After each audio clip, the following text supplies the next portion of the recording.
Hey everyone, this is Koo, and it's been a while. Sorry. How are you? And I just want to say sorry again because I actually deleted my previous videos I had on this channel. And I kind of did it for like a personal reason. So if you're like interested or you're confused and you're just like, Koo, why would you delete all your videos? You can message me privately and we can have a nice little chat. But before we get this vlog officially started, I'd just like to give like a recap of what's happened, where am I, what am I doing. So I'm actually currently living in South Korea, and I actually came in August of 2013 with Mennonite Central Community through their SALT program, and SALT stands for Serving and Learning Together. So I live in this intentional community, and my official title is called English Language Teacher and Intentional Community Members. It's really precious and very different from what I lived in North America, in Canada. So part of this intentional community is their school. So their school offers junior high year 1, which is like grade 7, to the high school year 3, which is grade 12. And the school is very special too as well, because it's an alternative boarding school. And I don't know if you guys know, but I think schooling in just not South Korea, but schooling in Asia in general is really difficult, and it's very competitive. And I think what they do at this school is really great. And if you have questions or you're interested about the school, you can just again leave a comment or message me privately, and we can have a nice chat. But currently, right now, it is their holiday break, so the new school year will probably start in like three weeks, and then there's like a graduation ceremony that will take place in like 2 weeks. So I'll keep you guys posted about what's happening. So why am I making this vlog? Well, one of the reasons why I wanted to come to South Korea is because I'm interested in their culture. I really enjoy K-pop, and I really enjoy Korean dramas. But being of an Asian ethnicity and growing up in North America, I kind of had two identities, or trying to like mesh two into one. But one of the reasons why I wanted to come to South Korea is to kind of see the parallels or the differences or similarities that it has to, my Hmong culture and North American culture. So like I said before, I am Hmong, and this is this past New Year's. This is the first New Year's that I haven't gone to in a really long time.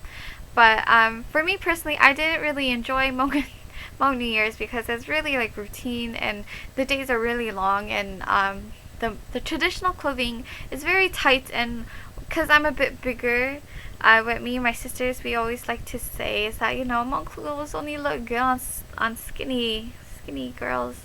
But so our routines would be like, you wake up, you do your hair, you do your makeup, and then you wear your traditional Hmong clothing, and then you sit in a car and drive to the venue. And then you get there, take pictures, and they look pretty. And then it's probably around like almost lunch, around 2 o'clock. So it's time to eat really, really yummy food. But sometimes it's cold, but it's really good. And then after you eat, there's kind of like this break area where you kind of just chill, and you're kind of the people are rearranging the venue for like the night service, the night program.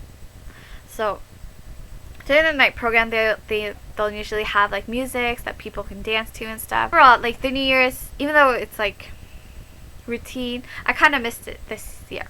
Luckily, I am in Korea, and I actually got to celebrate 2 New Year's. So the first one was like the New Year's Eve, like December 31st. You stay up until midnight, and you're like, Happy New Year's.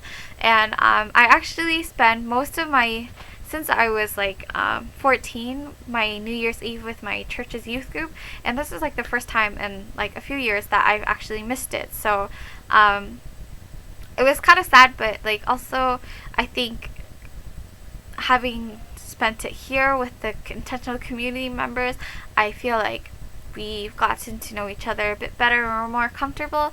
And one thing that I've done this year that was different is that we actually picked out Bible verses of random, and they're kind of like, this is the Bible verse of the year for you. You should meditate on it and read it like at least once a day, to see. The verse is actually in Ephesians chapter 4, verse 32. Instead, be kind to each other, tender-hearted, forgiving one another, just as God, through Christ, has forgiven you.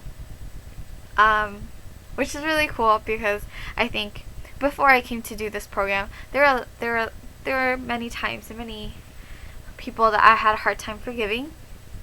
But it's really cool. I think it's crazy sometimes how something written so long ago can still be used for today. We did the whole staying up, eating, talking, which was really fun. But the most interesting New Year's was the lunar New Year's, because we got 3 days off. 3 days. That's crazy.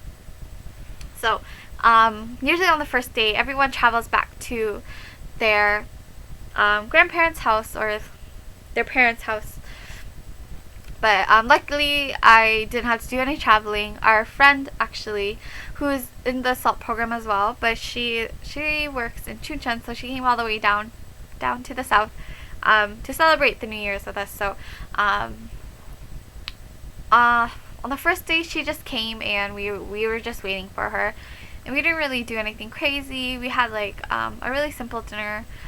But the next day, it was more of the traditional things.